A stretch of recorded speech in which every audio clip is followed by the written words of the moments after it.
Les années passant, les vagues de l'océan du passé ne cessent de nous venir en mémoire de plus en plus souvent.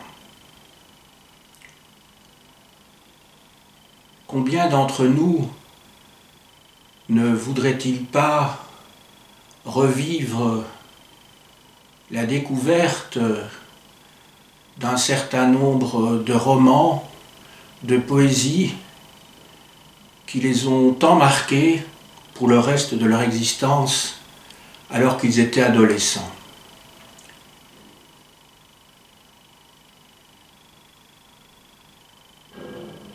Dans cet éveil, nos professeurs de français, de littérature française, ont joué, bien sûr, un rôle crucial. Qu'ils en soient remerciés. Qui d'entre nous n'a pas en tête des héros, des héroïnes qui les ont émus alors qu'ils avaient 14, 15, 16, 17 ans. Aurélia, pour les uns, Julien Sorel, Madame de Morsauf, Kaliaïev, pour d'autres, tous et toutes, nous avons en tête quelques vers qui nous ont particulièrement touchés. Des vers de Musset, des vers d'Éluard, des vers de René Char, par exemple.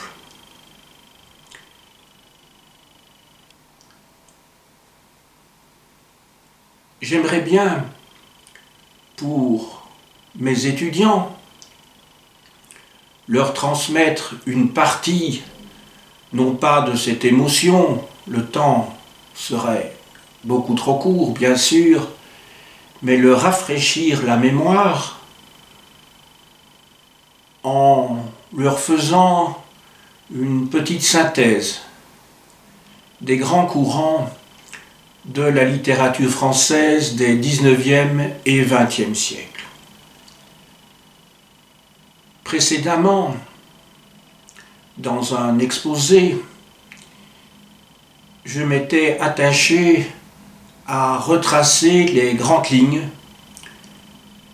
de cette même littérature française de la Renaissance à la Révolution française.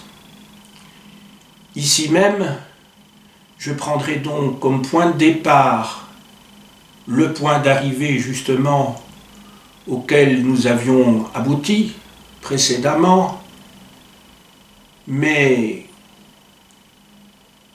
le cadre chronologique que je viens de fixer ici pour la présente leçon est un petit peu trompeur parce que je m'arrêterai en fait dans les années 70 du XXe siècle et j'espère pouvoir traiter des 50 dernières années dans un exposé ultérieur, donc pour les années 1970 à 2020. Mon plan sera extrêmement scolaire, puisque mon but n'est pas de disserter ici, mais plutôt de fixer un certain nombre de définitions et d'évoquer un certain nombre d'œuvres majeures et significatives des différents courants dont il va être question. Successivement, j'aborderai le 19e puis le 20e siècle, il y aura donc deux parties.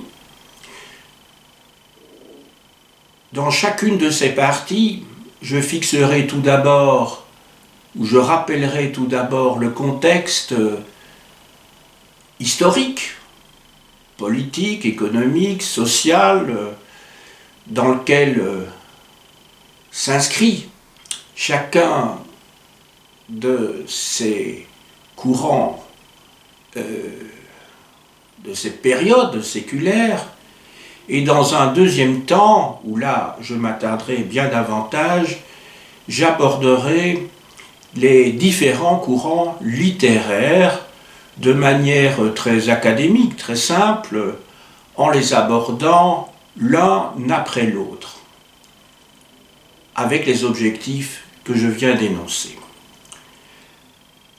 Le XIXe siècle tout d'abord. Le XIXe siècle est un siècle marqué par non seulement la Révolution française, par l'héritage de la Révolution française, mais aussi, et peut-être plus encore, par la révolution industrielle qui va véritablement modifier le genre de vie des individus et faire apparaître une nouvelle classe sociale, à savoir le prolétariat. Sur le plan de l'histoire des mentalités, on peut dire que le XIXe siècle va osciller entre, d'une part, le désespoir d'une jeunesse qui espérait justement beaucoup de la mise en application des idéaux de la Révolution française, mais qui avait été marquée aussi par l'aventure napoléonienne, où la France avait conquis la plus grande partie de l'Europe, donc c'était une période de gloire pour la France, et d'autre part l'enthousiasme. Ce n'est pas pour dire que cette génération est bipolaire, car la plupart des auteurs se divisent justement en deux catégories. Il y a plutôt les désespérés et il y a d'autre part les enthousiastes. Mais la confusion, je dirais, ou le mélange de ces émotions sont présentes dans le cadre de la tension que vivent certains héros dans certains romans.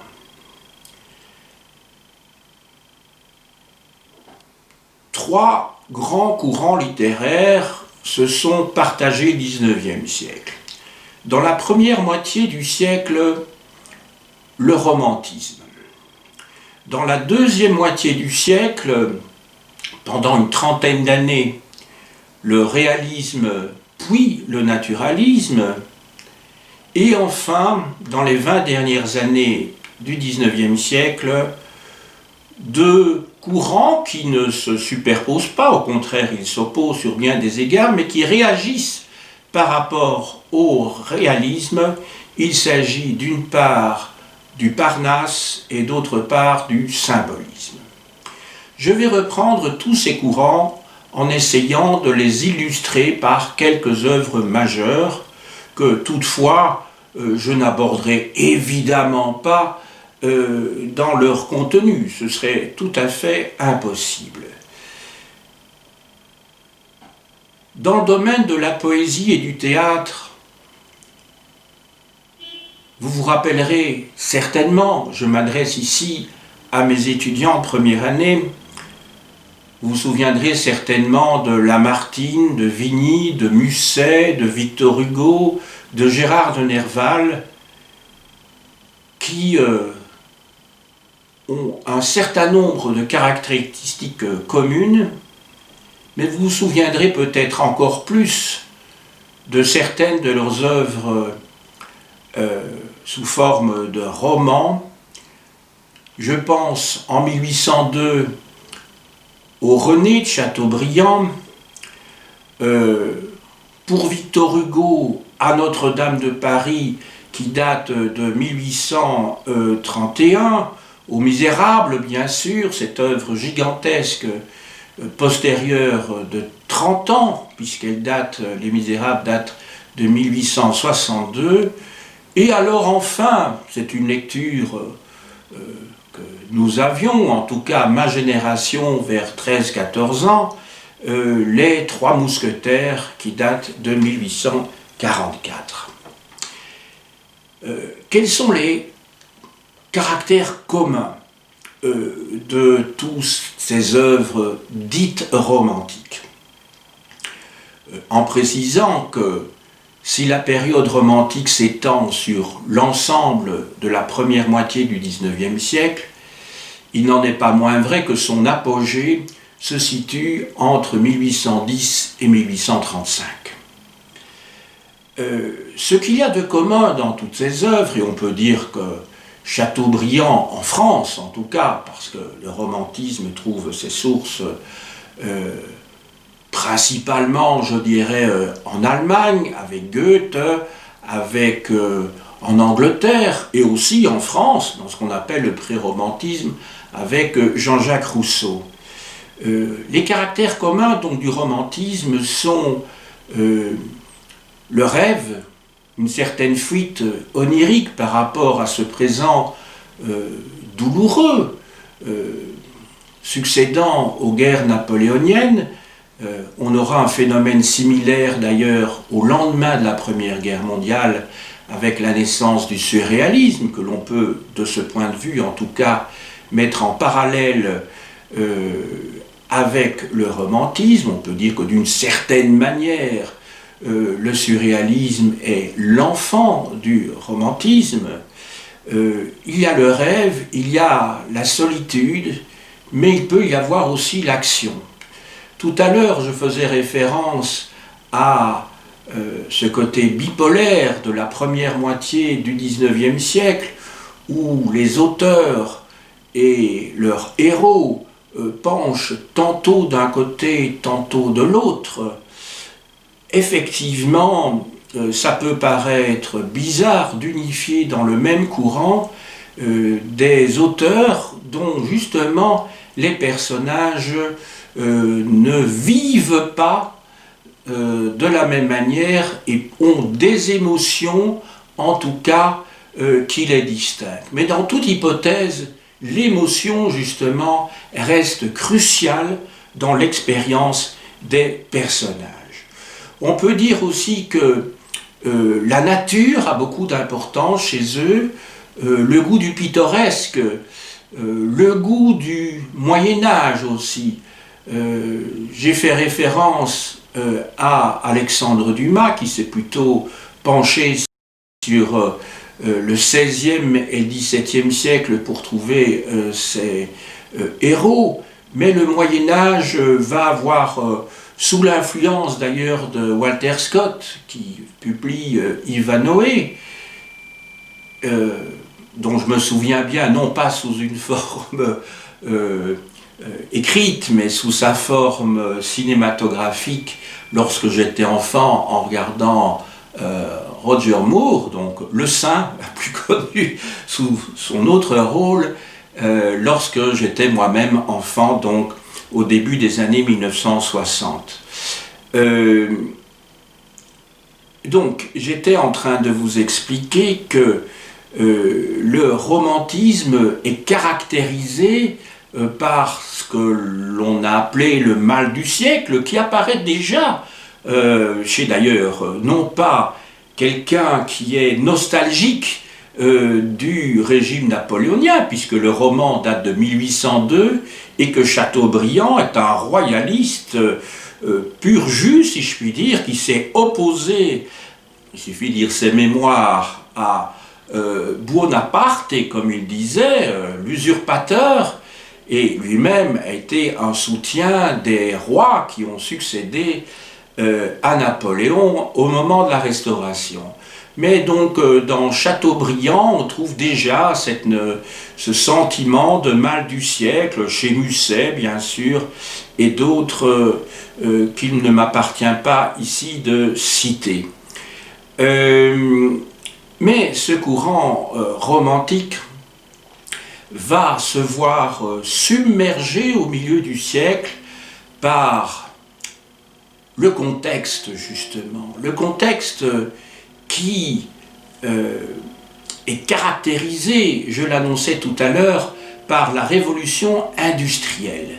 Cette révolution industrielle qui va déferler sur toute l'Europe enfin l'Europe occidentale tout d'abord, et puis l'Europe centrale, dans le courant du XIXe siècle, et qui va faire que l'esprit bourgeois, c'est-à-dire le sens du concret, le refus de s'évader dans des rêves chimériques, va l'emporter.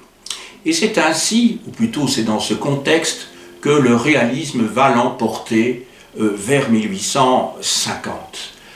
En effet, les intellectuels vont être portés de plus en plus vers le positivisme. C'est en fait un courant philosophique et sociologique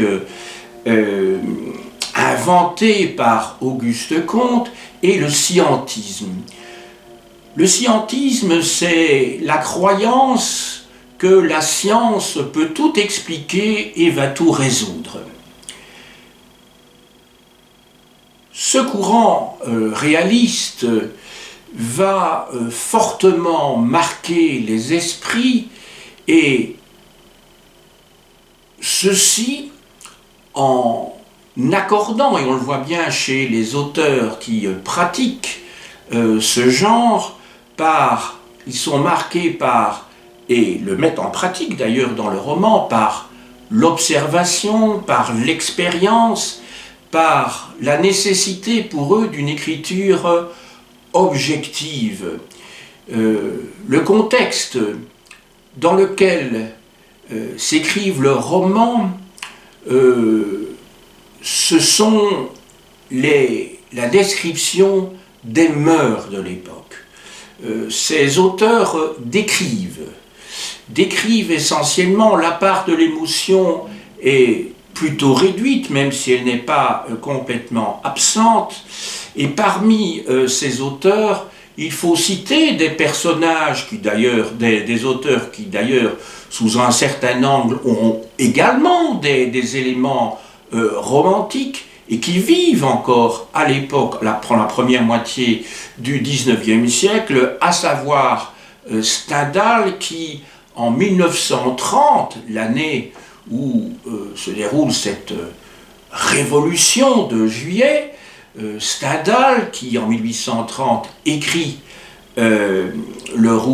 publie Le Rouge et le Noir, avec ce personnage que je citais en introduction, Julien Sorel, qui hésite entre, d'une part, la carrière entre un personnage révolutionnaire et la carrière ecclésiastique, dans cette époque de reflux, je dirais, conservateur, pendant l'époque de la Restauration, entre 1815 et 1830, et qui va le conduire à la guillotine, finalement, après un meurtre. Vous avez aussi Balzac, qui va publier, je crois que c'est près de 80 volumes, si mes souvenirs sont bons, d'une série, La Comédie humaine, qui aura pour pendant, dans le dernier quart le dernier tiers du XIXe siècle, la série des Rougon-Macquart d'Émile Zola, Balzac, je le disais, qui publie une série de tableaux de cette époque de la Restauration, et parmi ses œuvres sans doute les plus émouvantes, il y a Le Père Goriot, publié en 1934, qui est un personnage émouvant, mais qui n'est pas naïf du tout. Il aime ses filles, Madame de Restaud et Madame de Nucingen. Il les aime au point qu'après une vie où il était devenu très riche, il leur donne tout ce qu'il a véritablement, et qui conduit un personnage qui s'intéresse à lui, le fameux Rastignac, au moment de ses obsèques, voyant que ses deux filles devenues nobles entre-temps, l'une comtesse et l'autre baronne, n'ont envoyé que leurs carrosses à ce moment-là, et Rastignac s'écrie, voyant la ville de Paris, je ne sais pas s'il est sur la butte Montmartre à ce moment-là, mais voyant Paris, dit à nous deux Paris, enfin c'est pas exactement ces termes-là, mais à nous deux Paris maintenant, ou Paris me voilà, ayant compris ce que c'était que la lutte pour la vie, et étant dessillé par rapport aux réalités de ce monde cruel qui est celui de l'argent finalement, hein, parce que Balzac a été toute sa vie obsédé par l'argent. Plus tard, alors bien plus tard, c'est-à-dire une vingtaine d'années plus tard, Flaubert va publier, alors là, on peut dire que c'est sans doute un des chantres du roman réaliste en France.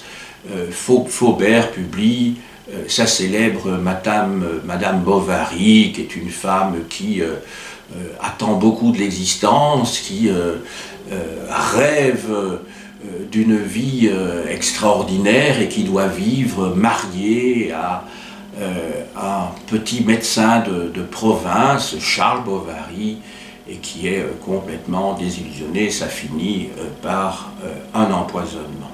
Le roman date de 1857. Enfin, il y a son fils, peut-être naturel, mais en tout cas spirituel, Guy de Maupassant, qui passe du roman réaliste déjà quelque chose qui tend vers le naturalisme. Maupassant a publié de nombreuses nouvelles, et c'est essentiellement ces nouvelles qui l'ont fait connaître, mais pas seulement, bien sûr. Et alors il y a le courant naturaliste au sens strict du terme. Le terme naturaliste vient évidemment du terme nature, autrement dit, les naturalistes cherchent à observer la nature, et en ce compris les sociétés humaines, et pour eux, leurs romans sont des romans, je dirais, expérimentaux. C'est d'ailleurs le titre d'un des romans d'Émile Zola, le roman expérimental. Pour eux, le comportement, je parle de Zola ici en particulier, pour Zola, le comportement s'explique par trois facteurs. D'une part, l'hérédité, d'autre part, la physiologie de chaque individu, et enfin par le milieu social dans lequel il vit. Ce sont les trois éléments qui appartiennent ou déterminent l'équation qui vont fixer le caractère de quelqu'un. Autrement dit, les êtres humains vivent dans un univers très fataliste, puisque tout est fixé très tôt. Évidemment, le caractère continue à se forger dans le cadre d'un milieu social, mais autrement dit, la part de liberté de l'individu est pratiquement réduite à néant. Parmi les romans d'Émile Zola, il y a, dans cette fameuse série, les Rougon-Macquart, qui en près de 20 volumes décrivent l'histoire naturelle et sociale d'une famille sous le Second Empire. Les romans ont été écrits juste après le Second Empire, justement, donc pendant la Troisième République, et vous avez tous les aspects de la société française sous le Second Empire qui apparaissent dans chacun de ces 20 volumes. En particulier le problème de l'alcoolisme dans l'Assommoir, 1877, ou dans Germinal, 1885, qui décrit une grève dans les mines du nord de la France, dans un lieu comment dirais-je, qui n'existe pas vraiment, sauf que le lieu existe, oui, mais simplement le nom qui lui est attribué est inventé. Il s'agit de Montsou, les mines de Montsou. C'est un roman tout à fait hallucinant dans lequel on voit la vie des ouvriers qui se battent alors qu'ils sont en train de vivre la famine dans une période de dépression économique. C'est un roman qui est resté évidemment pour les socialistes tout à fait emblématique. Je me souviens d'ailleurs que, je ne sais plus quand ça se situe, mais lorsque l'on a projeté à Bruxelles le film de Claude Berry, qui porte justement le titre de Germinal, du roman de Zola, il y avait tout l'appareil, tout l'état-major du Parti socialiste qui était présent, bien entendu, récupérant de cette manière des combats antérieurs de plus d'un siècle, alors que le socialisme avait beaucoup évolué et n'était devenu qu'un aspect de la social-démocratie, c'est-à-dire d'un combat, plutôt d'un barrage face à la déferlante du capitalisme, mais où il ne s'agissait plus justement de combattre, mais plutôt de résister. Maintenant, je passerai à la troisième période du XIXe siècle. Après avoir abordé le romantisme, après avoir abordé le réalisme et son surjon, le naturalisme, j'en arrive à deux courants qui se définissent par rapport au réalisme, mais qui eux-mêmes ne se rejoignent pas puisqu'ils se définissent l'un par rapport à l'autre, ou plutôt le second par rapport au premier. Je veux parler du Parnasse et du symbolisme. Le mouvement parnassien est lié justement à cette, comment dirais-je, à cette opposition par rapport au réalisme. On peut dire qu'il s'agit de mettre en exergue l'art pour l'art. On y trouve des descriptions du monde réel finalement assez froides, et il y a certainement un auteur qui illustre particulièrement bien ce courant. Il s'agit de Lecomte de Lisle, qui pratique donc une poésie descriptive où c'est la beauté dans son absolu qui prime, et seulement la beauté. On est donc tout à fait à l'opposé du courant naturaliste tel que pratiqué par Zola. Je dirais que c'est le contraire de Zola, avec toutefois un élément commun qui, dans l'arbre généalogique de la pensée du XIXe siècle, remonte, si je puis dire, au positivisme, à la nécessité d'avoir un regard, de poser un regard objectif sur le monde, sur la société. Face au Parnasse, vous avez le symbolisme. Alors le symbolisme part dans une toute autre direction, puisque le symbolisme, lui, comment dirais-je, accorde toute son importance, comme son nom l'indique, aux symboles, les symboles servant de lien entre la réalité, entre, je dirais, le signifiant et le signifié. C'est-à-dire que la vraie réalité, si je puis dire, c'est pour ça que le symbolisme, d'une certaine manière, se raccroche au platonisme, c'est-à-dire que la vérité se cache, ou plutôt la réalité des symbolistes se cache derrière la réalité visible, et ils essayent d'établir des correspondances entre ce qui est visible et ce qui est invisible.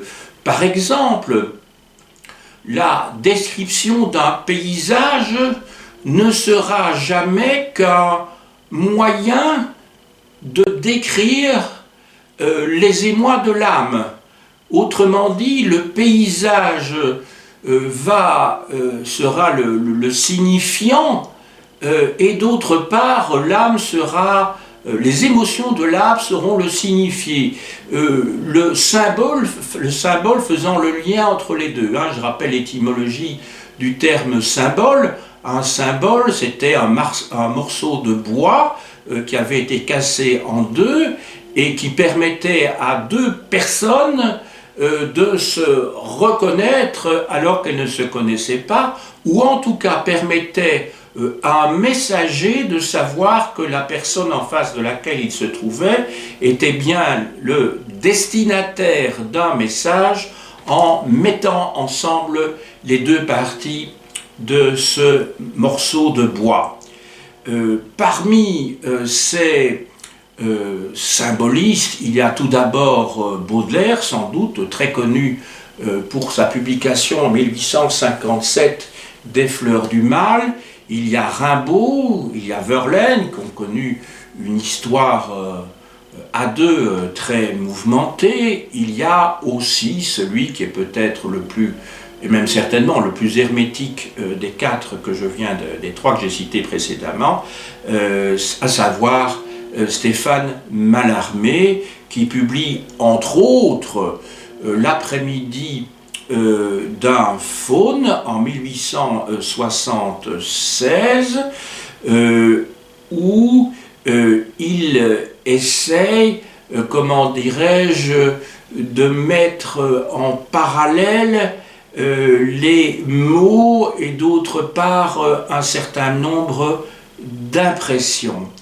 L'après-midi d'un faune a d'ailleurs été repris comme thème dans un célèbre morceau de musique de Claude Debussy, qui était un symboliste d'ailleurs, et qui a parallèlement repris dans un de ses opéras, je pense bien sûr à Péléas et Mélisande, cette ambiance symboliste à partir d'un roman de Maurice Maeterlinck. Le XXe siècle. Le XXe siècle connaît, je dirais, de multiples mouvements, et vous savez qu'il est toujours très scolaire que d'essayer de placer, de classer chaque auteur dans l'un des courants, alors que la majorité des auteurs n'appartiennent à aucun courant. Ce qui peut réunir un certain nombre d'individus, c'est bien sûr le contexte dans lequel ils vivent, et qui est commun à tous, même s'il peut y avoir des différences de perception subjectives par définition, et aussi des vécus différents suivant la classe sociale à laquelle vous appartenez, le milieu dans lequel vous vivez.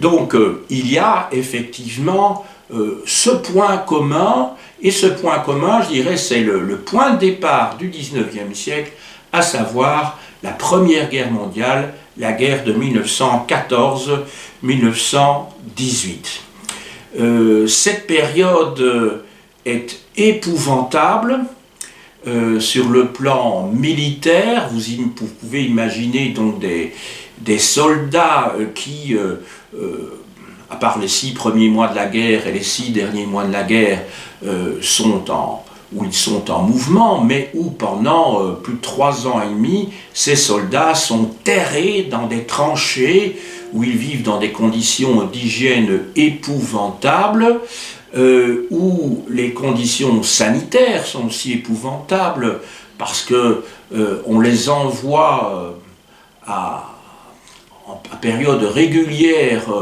au front, c'est-à-dire en sortant, on les fait sortir de leurs tranchées pour aller à l'assaut de tranchées ennemies. Ils doivent passer des barbelés, ils doivent tirer, ils doivent finalement se battre à la baïonnette j'allais dire dans le meilleur des cas, s'ils ne sont pas tués ou blessés très gravement avant d'arriver face au camp d'en face, tout simplement pour gagner quelques arpents de terre sur l'ordre de généraux tout à fait malades, si je puis dire. Je pense au fameux général Nivelle. Ce sont de véritables boucheries qui ont lieu à ce moment-là. Le 20e siècle est aussi marqué par une période de crise ensuite, je pense à la crise de 1929, puis par une deuxième guerre mondiale. Ce sont tous des événements extrêmement traumatisants pour la population, soit sur le plan, je dirais, médical, soit sur le plan psychique, soit sur le plan économique et social. Donc on peut dire en fait que la première moitié du 19e siècle, en tout cas en Europe occidentale, parce qu'il ne faudrait pas oublier évidemment le monde colonisé bien sûr, mais il se fait que ce n'est pas l'objet de ma petite conférence ici, la première moitié du 19e siècle, parce que ne l'oublions pas, la Deuxième Guerre mondiale s'arrête en 1945. Donc on est toujours bien dans cette période extrêmement dense en ce qui concerne la vie collective de l'humanité. Maintenant, les courants littéraires. Successivement, je vais aborder le dadaïsme et le surréalisme, puis dans un deuxième temps l'existentialisme, et puis enfin le nouveau roman et le théâtre de l'absurde. Je vous ai dit que je m'arrête à la fin des années 1960, espérant présenter un cours du même type sur les 50 dernières années plus tard. Le dadaïsme tout d'abord. Le dadaïsme n'est pas apparu n'importe où et à n'importe quel moment. En effet, le dadaïsme est un courant qui naît en 1916 en Suisse. Alors, on est en pleine Première Guerre mondiale, mais on est dans un pays neutre. C'est quand même important. Il se fait d'ailleurs que ce n'est pas inventé par un Suisse, c'est inventé par un Roumain qui s'appelle Tristan Tzara. Il y a une anecdote bien connue quant à la naissance de ce mouvement qui se veut tout à fait hors tradition. On peut dire qu'il s'agit véritablement d'anarchisme littéraire, puisque le nom de dadaïsme, donc d'où vient dadaïsme, a été choisi simplement en ouvrant un livre, un dictionnaire je crois, et en ayant décidé que l'on donnerait au mouvement le premier nom qui apparaîtrait. Il se fait que c'est le nom Dada, ça tombait bien si je puis dire, par rapport à la nature du mouvement. Les dadaïstes annoncent un courant qui aura beaucoup de succès, c'est le surréalisme.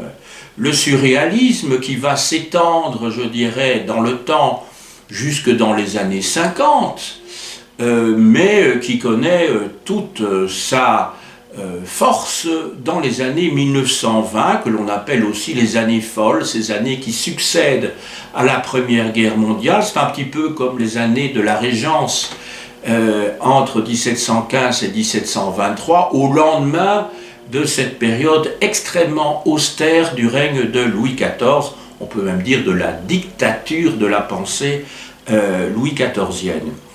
Alors, c'est une époque très riche dans le domaine du cinéma, dans le domaine du jazz, qui vient des États-Unis. Le jazz, qui est une musique afro-américaine, on veut du neuf, on veut autre chose à ce moment-là.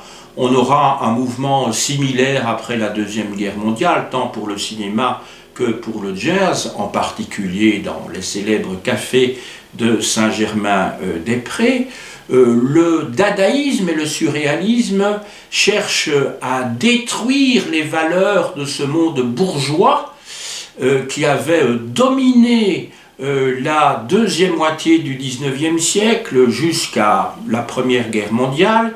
Ils veulent désagréger le langage. Donc vous voyez, il s'agit d'une révolution qui ne touche pas simplement le fond et la forme traditionnelle, comme ça avait été le cas avec le romantisme. On peut dire, j'ai d'ailleurs fait un lien tout à l'heure avec le romantisme, et on peut dire d'une certaine manière au fond que le premier manifeste du surréalisme qui date de 1924 et qui est dû à, comment dirais-je, André Breton et Philippe Soupeau, si mes souvenirs sont bons, ils étaient à deux à l'écrire,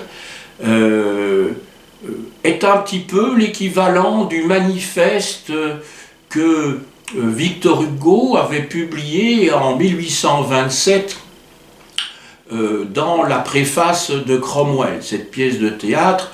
Et Victor Hugo avait expliqué ce qu'était ce nouveau courant romantique à l'époque et qui voulait vraiment faire une rupture avec le classicisme dans lequel prévalait la règle des trois unités, des alexandrins où à la fin de chaque vers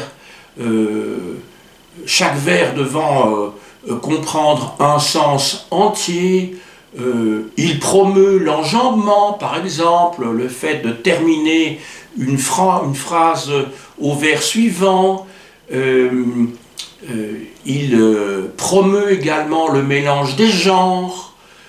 Autrement dit, Victor Hugo annonce, ou plutôt il fait ce que tout révolutionnaire pratique, c'est-à-dire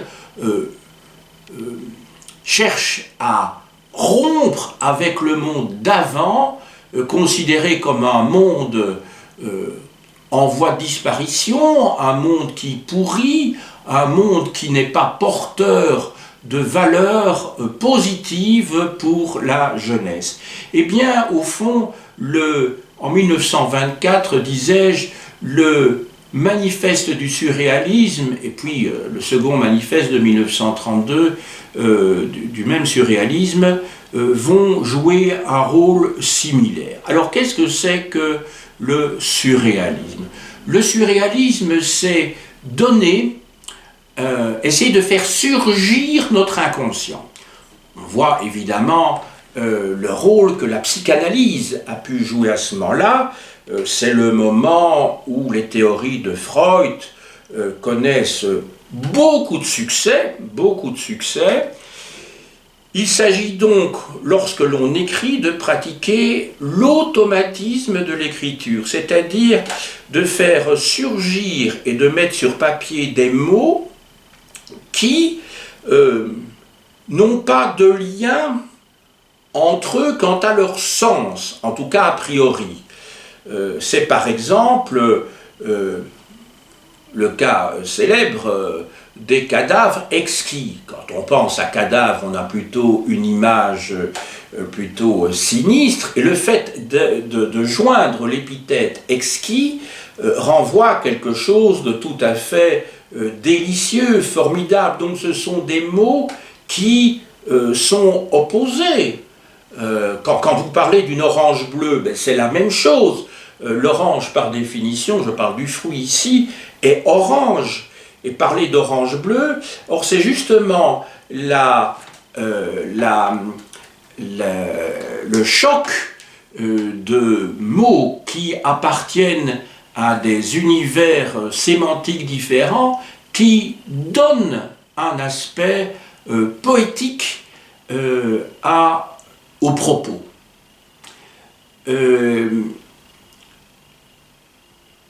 À côté de Breton et de Soupeau, que j'ai pu citer, mais qui est un auteur moins important, il y a Paul Éluard, il y a Louis Aragon, qui, pour des raisons politiques, vont se détacher plus tard du surréalisme. Il y aura, dans le domaine du roman, après la Deuxième Guerre mondiale, encore en 1947, un ingénieur, sauf erreur de ma part, écrivain, Boris Vian, qui joue aussi du jazz d'ailleurs à Saint-Germain-des-Prés, qui va publier un roman, L'écume des jours, que l'on étudie encore, je crois, dans l'enseignement secondaire, dans lequel, ainsi que d'autres romans, J'irai cracher sur vos tombes, etc., etc. Donc toute une série de romans où il use de ce procédé-là. On va passer maintenant à l'existentialisme. Alors l'existentialisme trouve son origine, je dirais, au début des années 30, même s'il ne se développe véritablement qu'à partir de 1939, voire après 1945.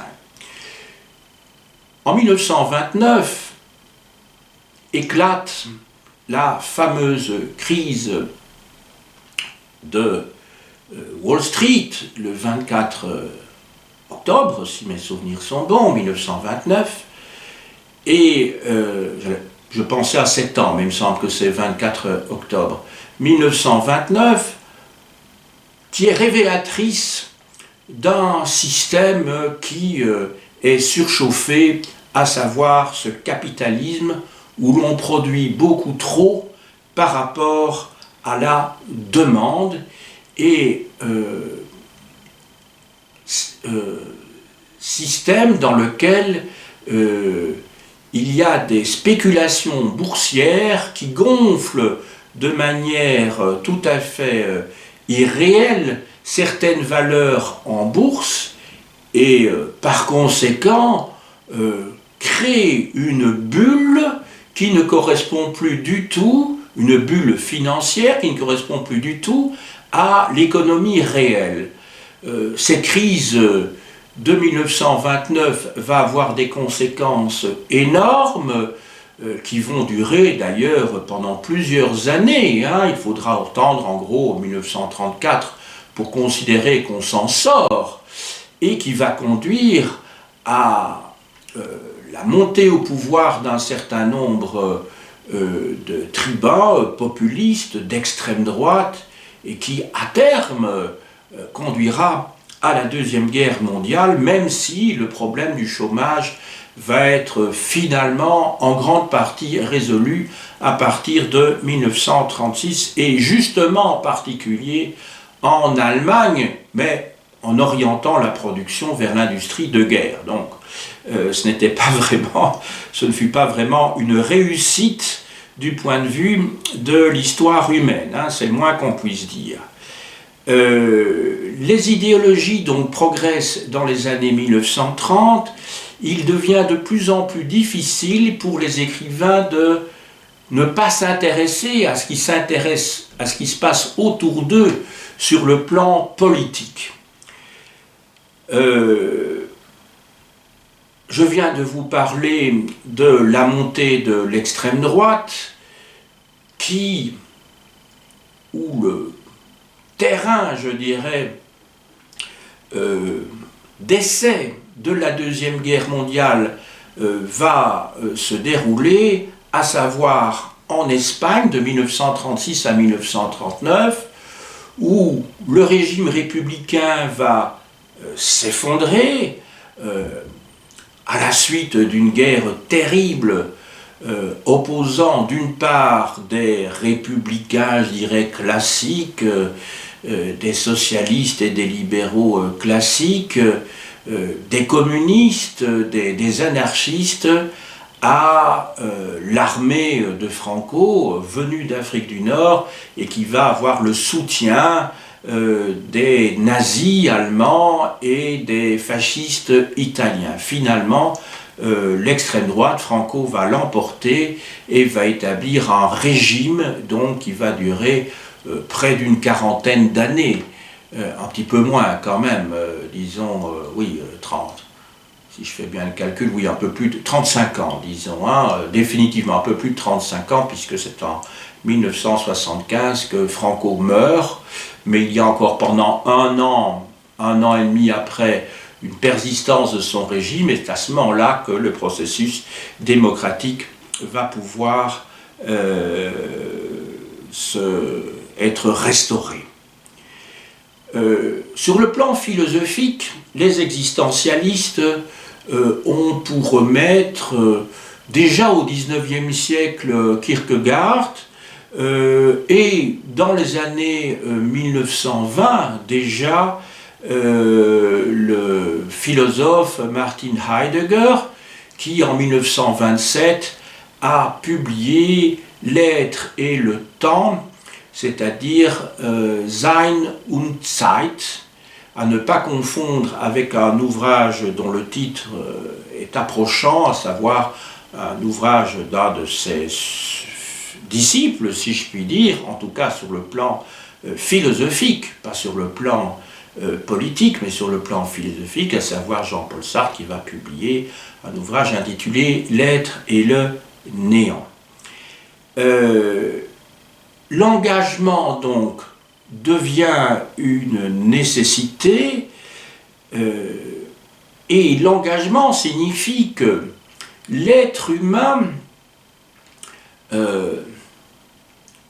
n'a pas le choix, ou plutôt il a le choix d'être ballotté dans le monde, ou au contraire d'être un acteur, de n'exister, de n'être que par ses actes, et non pas par des tas d'idées qui sont bien généreuses, mais qui ne conduisent à rien de concret, et que par conséquent, Jean-Paul Sartre et d'autres vont définir l'existentialisme comme étant un mouvement, ça se trouve d'ailleurs tel quel dans un ouvrage de Jean-Paul Sartre qui date de 1946, si mes souvenirs sont bons, mais je dis ça de mémoire, l'existentialisme est un humanisme, et dans ce livre, il précise sa pensée en disant que l'existence précède l'essence, voulant expliquer par là que l'être humain,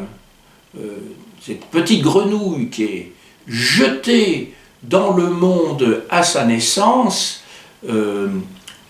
n'est pas du verbe être ici et non pas du verbe naître, n'est pas, il n'y a pas d'essence de l'être humain, il n'y a pas une nature humaine, autrement dit, l'être humain se construit progressivement dans un contexte déterminé, qui est un contexte dur, et dans lequel il va faire des choix. Il va devoir être responsable, et Sartre explique aussi que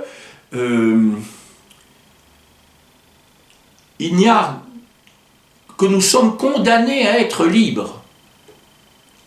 Nous sommes condamnés à être libres, parce que sinon nous sommes condamnés à mourir, à périr. Donc, si on n'a pas le choix finalement, on a le choix de la responsabilité, mais c'est une formule très forte, évidemment qu'on a le choix d'être un mouton, d'être une larve, ou d'être un héros, tout simplement un homme conscient de ses responsabilités, mais nous sommes condamnés à être libres. Il explique cela, enfin, sous une forme romancée, dans toute une série de livres, mais aussi dans des ouvrages philosophiques que je n'ai pas le temps, malheureusement, ici, de citer. Oui, peut-être pour les romans, retenons quand même en 1938 la publication de La nausée, de L'étranger en 1942, de La peste en 1947, qui est au fond un roman qui est une métaphore par rapport à la menace du fascisme dans la société, sauf que La peste se situe à Oran, une ville du nord de l'Algérie.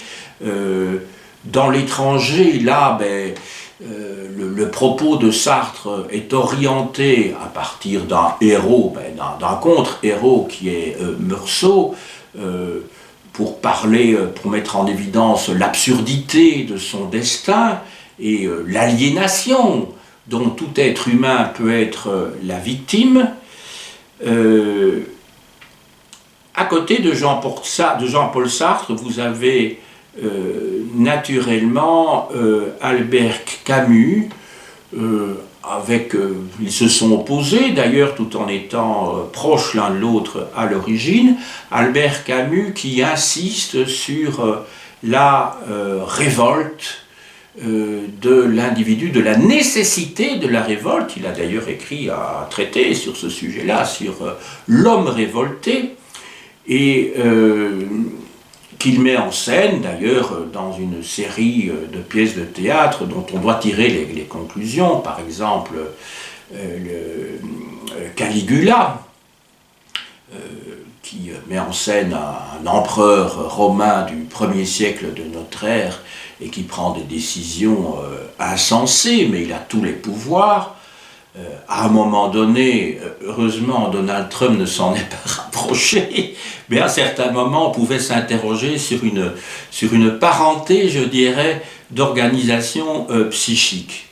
Il y a aussi, bien qu'il ne fasse pas partie du courant existentialiste, un auteur qui s'est engagé aussi, qui s'est orienté vers la droite dans la deuxième partie de sa vie, en soutenant le général de Gaulle, mais qui à l'origine est un homme vers la droite, oui, qui à l'origine est un homme plutôt de gauche, hein, et qui s'est engagé concrètement. Je pense ici à André Malraux, qui a écrit à la fin des années 20, au début des années 30, des romans qui mettent en scène des révolutionnaires, je pense à La condition humaine, bien sûr, et aux conquérants, ou plutôt c'est l'inverse dans l'ordre chronologique, tous ces événements se situant en Chine au moment de la guerre civile. Le nouveau roman, donc après avoir abordé le dadaïsme et le surréalisme, après avoir abordé l'existentialisme, j'en arrive maintenant au nouveau roman et au théâtre de l'absurde, au théâtre d'avant-garde, autrement dit. Bien sûr, il y a le contexte politique et social, le contexte mental aussi, le contexte lié à l'histoire des mentalités qui doit être pris en compte. Le nouveau roman naît dans les années 50. On peut dire que dans le balancier de l'histoire littéraire, le nouveau roman est, de la même manière que le surréalisme renvoie au romantisme, on peut dire que d'une certaine manière, le nouveau roman renvoie au réalisme tout court. Effectivement, le nouveau roman se caractérise par une objectivation de l'écriture, une objectivation de la réalité. Il n'y a pas d'intrigue. Les héros n'ont pas de consistance pour les nouveaux romanciers. Il n'y a pas de chronologie dans les romans. Ce qui frappe, c'est, je dirais, le côté objectif. Oui, un jour, j'ai assisté un jour au Palais des Beaux-Arts à Bruxelles, il y a bien longtemps, il y a bien peut-être 35 ans, je ne sais pas, à une conférence d'un de ces nouveaux romanciers, Alain Robbe-Grillet, qui expliquait il était aussi cinéaste, qui expliquait que pour lui, quand il écrivait un roman, il était au fond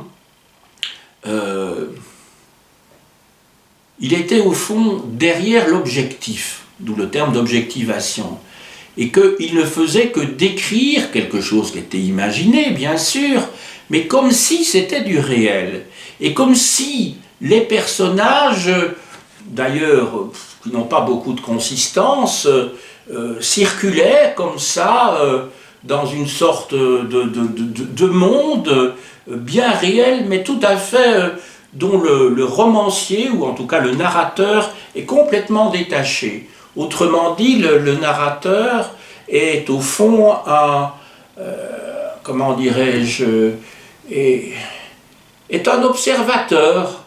C'est un observateur, mais il ne s'implique pas dans les romans, dans le roman lui-même.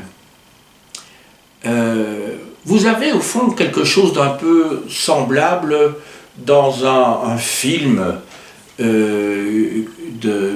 qui date de 1960, ou en tout cas aux environs de 1960, qui est un film d'Alain Resnais qui s'appelle L'année dernière à Marienbad, où on voit des personnages qui parlent comme ça dans un grand palais, un château, qui ne se rencontrent pas. Ce sont tous des personnages qui parlent, mais qui vivent dans leur univers propre, un petit peu comme, je dirais, alors là, un peintre surréaliste.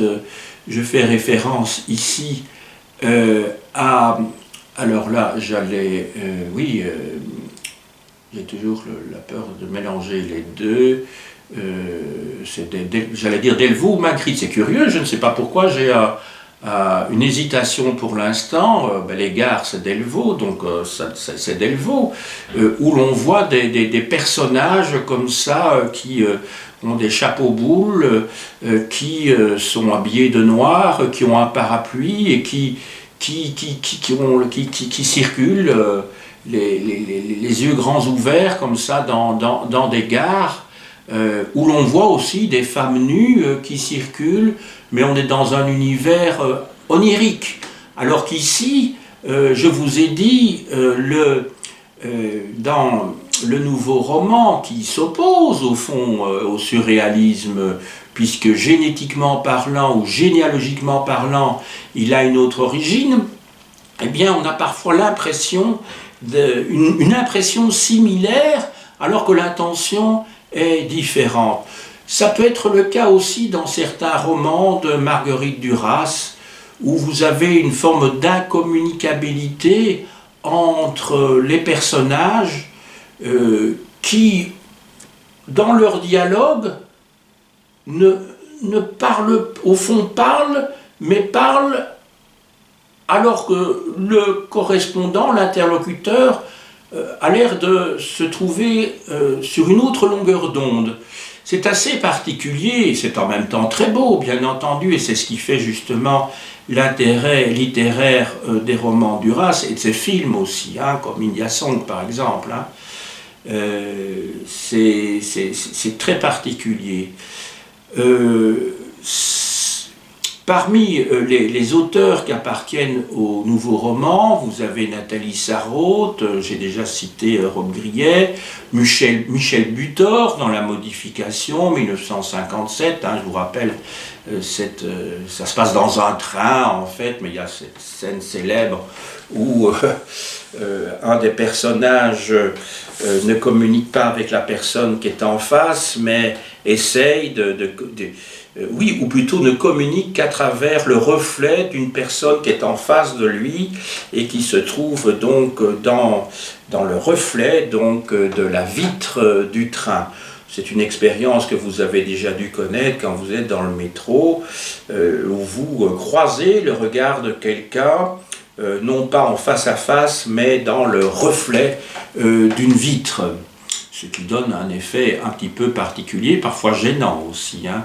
Parfois c'est beaucoup plus gênant que de regarder quelqu'un en face, que de se croiser dans un reflet. Enfin en tout cas me semble-t-il, vu l'expérience que j'ai pu en avoir. Vous avez aussi, comment j'allais dire, Claude Simon, qui a eu le prix Nobel, qui écrit avec des phrases extrêmement longues. Je crois que c'est dans La Route des Flandres où il n'y a pas de ponctuation, ou pratiquement pas, ce qui donne un rythme évidemment tout à fait particulier.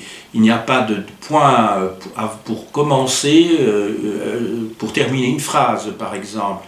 Donc ça demande un entraînement. Au début on est tout à fait décontenancé et puis on rentre finalement dans le roman. Tout à l'heure, j'ai parlé de Marguerite Duras, quand même, qui mérite, qui est sans doute peut-être la plus célèbre de tous. Les autres le sont aussi, bien entendu. Hein. Marguerite Duras, que Lacan considérait d'ailleurs comme l'écrivaine la plus proche de l'inconscient. c'était aussi une amie de François Mitterrand, mais enfin, en tout cas, elle se vantait d'être un de ses amis. Marguerite Duras a publié Moderato Cantabile en 1958. Alors, Hiroshima, mon amour, je crois que ça date de 1960, si mes souvenirs sont bons, où là vous avez des dialogues superbes. Moi j'adore les films de Marguerite Duras personnellement, parce qu'en fait ce sont des films littéraires, hein, où vous pouvez avoir des plans fixes qui durent extrêmement longtemps. C'est le cas également de Roma, je ne trouve plus le terme, où tout est filmé au même endroit pendant, je ne sais pas, plus d'une heure, sur la Via Appia à Rome, ou dans les environs de Rome, mais avec un climat différent. À certains moments il pleut, à certains moments il y a du soleil. Comment dirais-je, si mes souvenirs sont bons, c'est une tombe qui est filmée, mais ça donne un effet tout à fait extraordinaire. Il y a L'Amant, bien sûr, 1984, qui a été mis en scène et filmé. Donc, si je peux résumer encore quelques éléments du nouveau roman, je dirais que c'est un roman qui a certainement apporté quelque chose, mais qui a disparu au fond, parce que le nouveau roman n'a pas eu vraiment d'héritier. On ne le pratique plus, en fait, le nouveau roman. À ma connaissance, je ne suis pas un littéraire, mais dans ce que je lis, en tout cas, je n'ai pas vu vraiment de descendants des auteurs dont je vous ai parlé. On va passer maintenant au théâtre d'avant-garde. Alors ce théâtre d'avant-garde, il se manifeste par l'absurde, par la dérision. Nous sommes ici dans les années, fin des années 1940, des années 1950, début des années 1960, à titre principal. L'individu, en général, il y a peu de personnages. En général, dans ces pièces, l'individu est réduit à une succession de gestes, de mots. La communication est quasiment absente ou très difficile entre les personnages.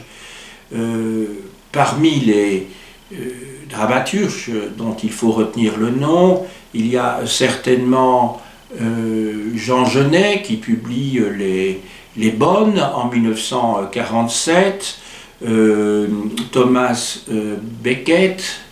Samuel Beckett qui en 1953 publie En attendant Godot. Godot, on voit évidemment le lien avec Dieu en anglais, God.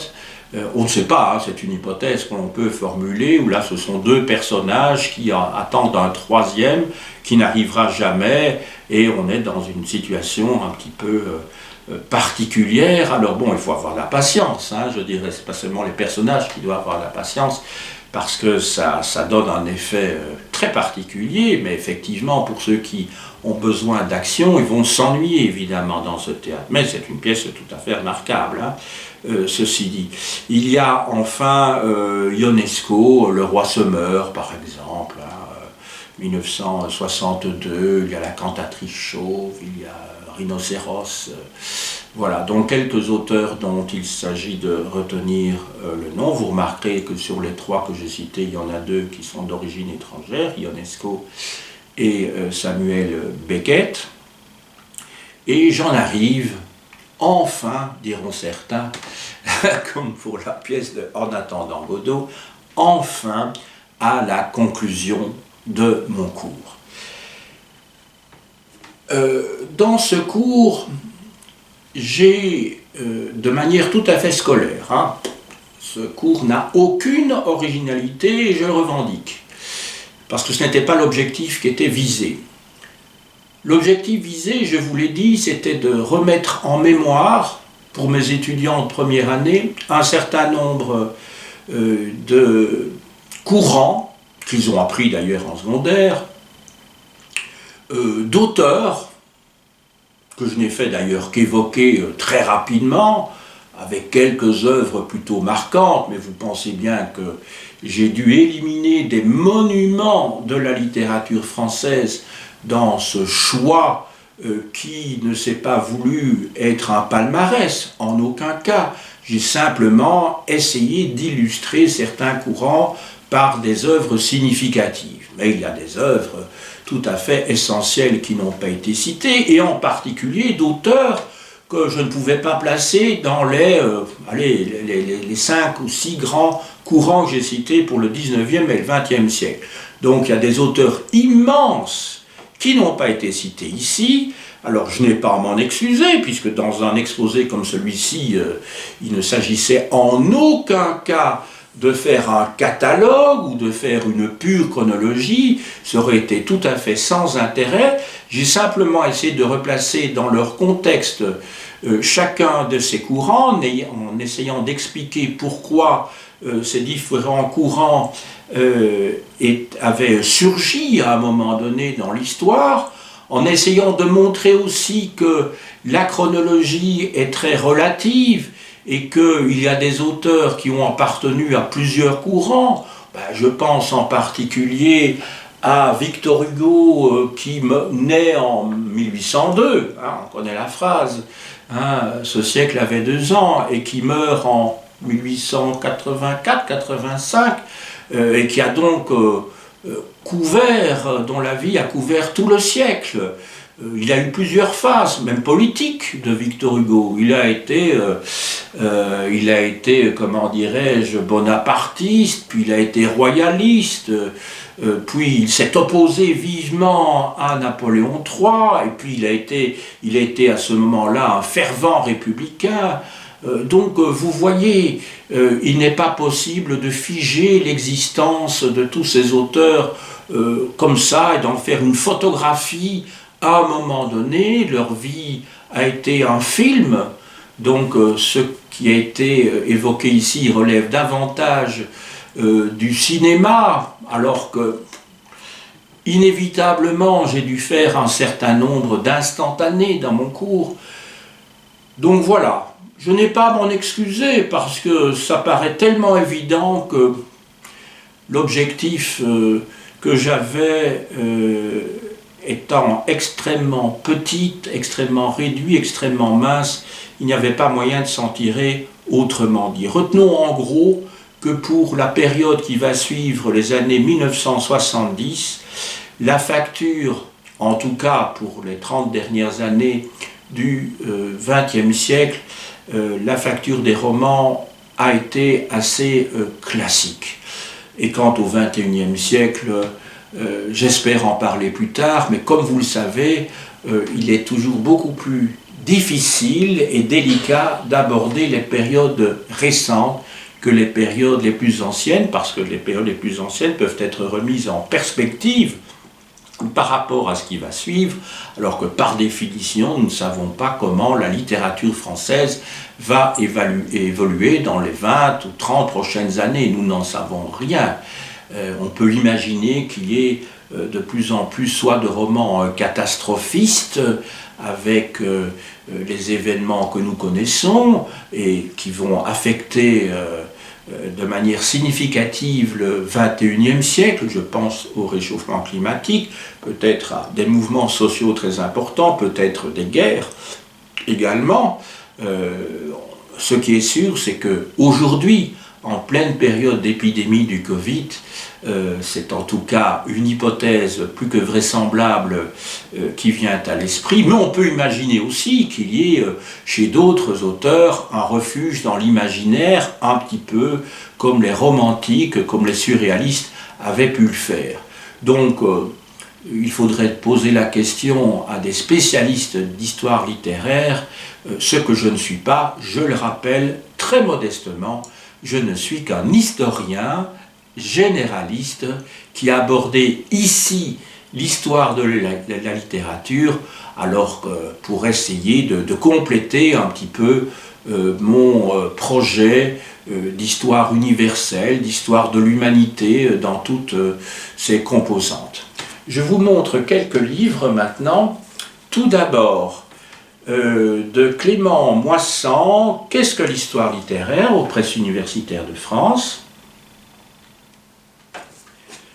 Alors, de mon ami professeur à l'université de Bruxelles, Paul Aron, entre parenthèses, refaire de l'histoire littéraire.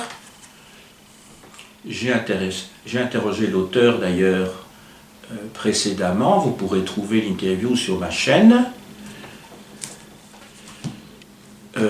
Histoire des littératures, tome 3, dans l'encyclopédie La Pléiade, qui est consacrée à la littérature française et aux littératures francophones, comme on dit maintenant.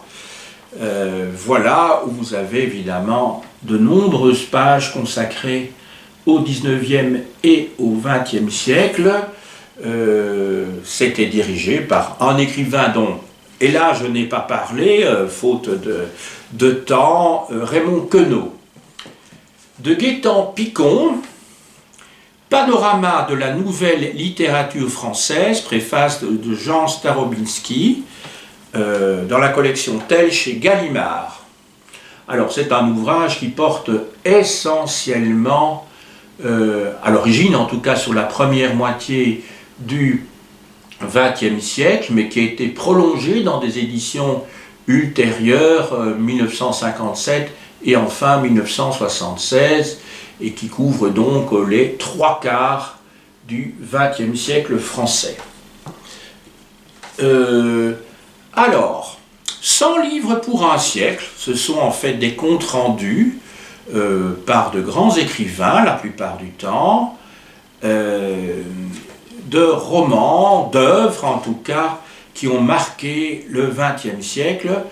Cet ouvrage s'intitule « L'œil de la NRF, 100 livres pour un siècle ».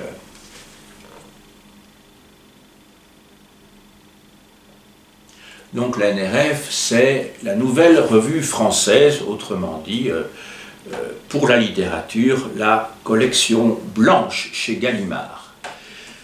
Une histoire de la NRF d'Alban Cerisier chez Gallimard.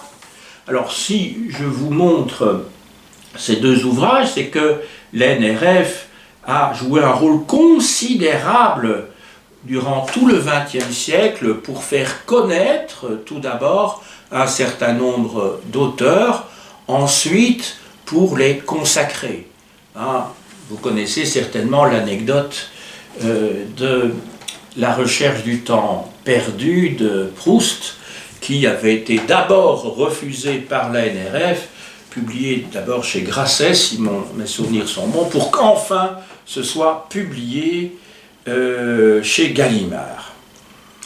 Alors, de Michel Vinocq, Le siècle des intellectuels, aux éditions du Seuil, c'est un gros ouvrage, écrit par un historien, pratiquement 700 pages, et qui fait la part très belle aux écrivains qui se sont engagés, puisque le terme intellectuel porte sur des écrivains, des savants qui ont décidé de s'engager dans le siècle pour une cause particulière.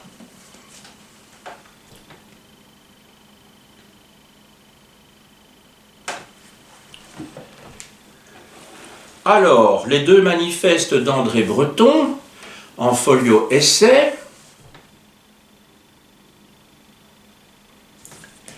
l'espace littéraire de Maurice Blanchot, en idée Gallimard. Alors ici, je dois le dire, je vais faire hurler certains professeurs de littérature française. J'ai fait un choix dans ma propre bibliothèque en prenant quelques ouvrages de critique littéraire, mais j'avoue que mon choix est bien subjectif. C'est simplement qu'il s'agit en fait ici d'écrivains, ou certains, des critiques littéraires uniquement, qui ont eu un rôle quand même important dans le courant du XXe siècle. De Jean-Paul Sartre, Qu'est-ce que la littérature, en folio essai. D'Alain Robbe-Grillet, dont il était question tout à l'heure, pour un nouveau roman, Idée, chez Gallimard, NRF. Et enfin, pour terminer, et on me reprochera certainement de ne pas avoir montré des ouvrages de Roland Barthes ou de Gérard Genette, enfin pour terminer, ou de Georges Poulet par exemple, donc Serge Doubrovski, Pourquoi la nouvelle critique, à quoi sert la littérature, chez Gontier Médiation.